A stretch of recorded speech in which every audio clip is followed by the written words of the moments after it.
بسم الله والصلاة والسلام على رسول الله وعلى آله وصحبه أجمعين ثم أما بعد فأعوذ بالله من الشيطان الرجيم أم لم ينبأ بما في الصحف الأولى আমরা প্রথমে যা নিয়ে কথা বলবো সেটা হলো আমেরিকান ড্রিম, জীবন, স্বাধীনতা আর সুখের সন্ধান।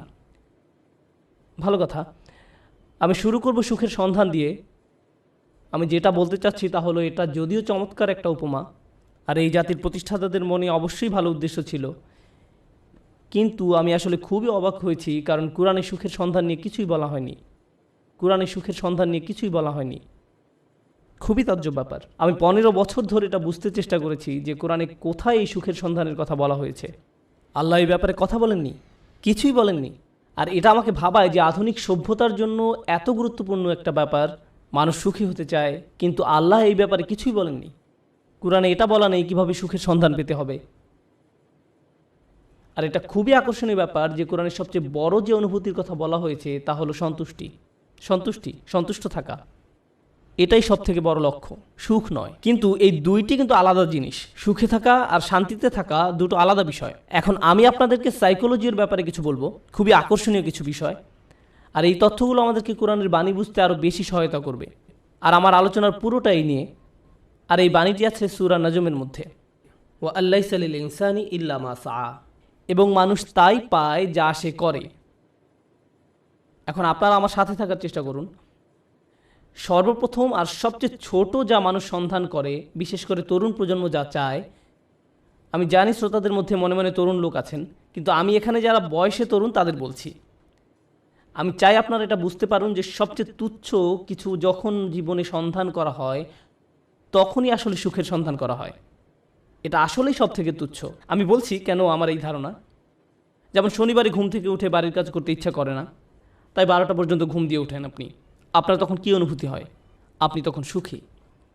সুখী হওয়া আসলে কষ্টের কিছু না। কোনো ছেলে সারা রাত ভিডিও গেমস খেললো, তার মাথা ব্যথা করে, কিন্তু যেহেতু সে গেম শেষ করতে পেরেছে তাই সে সুখী। কেউ কাজে যাওয়ার আগে ফোন পায় যে আজকে আবহাওয়া খারাপ, তাই কাজে যেতে হবে না, এতেই তার সুখ বোধ করে।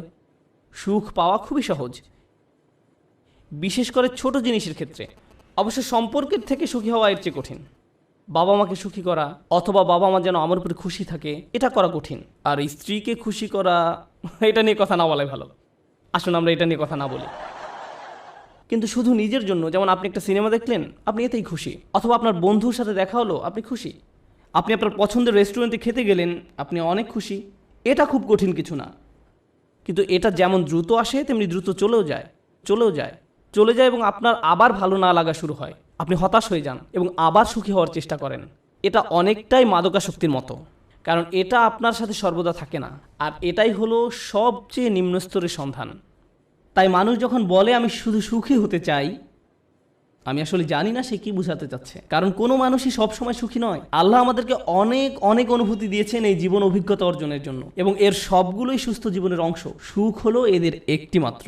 যদি আপনার আকাঙ্ক্ষা শুধু সুখী হওয়া হয়, তাহলে আমাকে বলতেই হচ্ছে যে আপনি হতাশ হবেন। সুখ কখনোই ঘটবে না, আপনি কখনোই চিরসুখী হতে পারবেন না।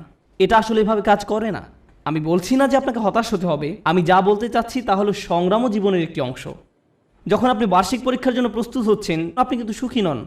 বা 3 ঘন্টার পরীক্ষার মাঝে আপনি সুখী নন। যারা ব্যায়াম করেন তারা তাতে সুখ পান না। হ্যাঁ, ফলাফল দেখে তারা অবশ্যই সুখী হন, কিন্তু ঘাম ঝরানো পরিশ্রম করার সময় নিশ্চয়ই তারা সুখী নন। নিজের চেহারা দেখলেই বুঝতে পারবেন, ঠিক যেন সিলভেস্টার স্ট্যালোনের মতো। যাই হোক, তাহলে সবচেয়ে নিম্ন স্তরের আকাঙ্ক্ষা কি?